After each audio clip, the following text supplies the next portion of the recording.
Big pass வீட்டில் கானா வினோத் கொடுக்கக்கூடிய ஒவ்வொரு கவுண்டருமே வந்து பார்த்திங்கன்னா கேட்குறதுக்கும் பார்க்குறதுக்கும் ரொம்ப நல்லா தான் இருக்குது. ஆனால் திவாகரை மட்டும் வச்சு செய்கிறது பார்க்க கொஞ்சம் ஓவராக இருக்க மாதிரி தான் எனக்கு தோணுது. ஏன்னா அந்த மனுஷன் ஏதாவது ஒரு விஷயம் சொல்லிட்டா யாராக இருக்காங்க எந்த இடம் அப்படிலாம் பார்க்காம கண்ட மேனிக்கு பேசுகிறாரு.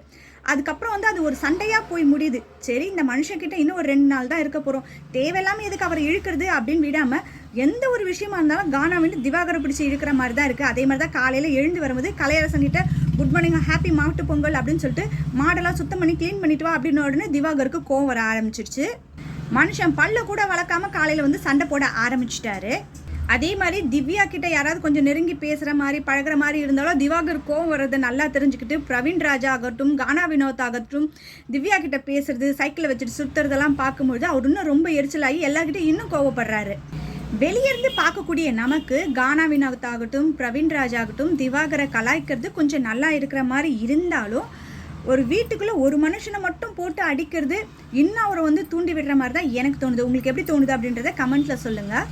நேற்று அப்படி தான் வந்து இந்த சீசனில் நடந்த சண்டை அப்படின்னு சொல்லிட்டு ஒரு வீடியோ போட்டு காமிச்சிருந்தாங்க. அதில் வந்து பார்த்தீங்கன்னா ரம்யாவும் திவாகரும் சண்டை போட்டிருப்பாங்க. அந்த சீனை பார்த்துட்டு வினோத் போடு சண்டையை போடு அப்படின்னு இது பண்ணும்பொழுது திவாகர் கோவப்படுறாரு. உடனே வினோத் என்ன பண்ணுவார்னா தூணு துப்புவார். வினோத் தான் ஃபஸ்ட்டு ஸ்டார்ட் பண்ணுறாரு. இவர் துப்புனதுக்கு அப்புறமா திவாகர் அதுக்கு மேலே துப்ப ஆரம்பிக்கிறாரு.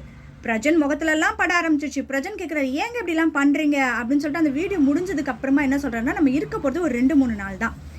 இவங்க 4 பேரை ஒரு மோட்டிவேஷன் பண்ணுறதுக்காக தான் நம்ம உள்ளே வந்திருக்கோம். இந்த டைமில் எதுக்கு இப்படி சண்டை போடுறீங்க அப்படின்ற போது அந்த இடத்துல ஒரு சண்டை உருவாகுது. அதாவது ஒரு கொஞ்சம் ட்ரிகர் பண்ணால் மனுஷன் ரொம்ப கலாட்டா பண்ணுறாரு அப்படின்னும் போது அவர் பக்கத்தில் போகாமல் இருந்தாலே நல்லது தான் நமக்கு.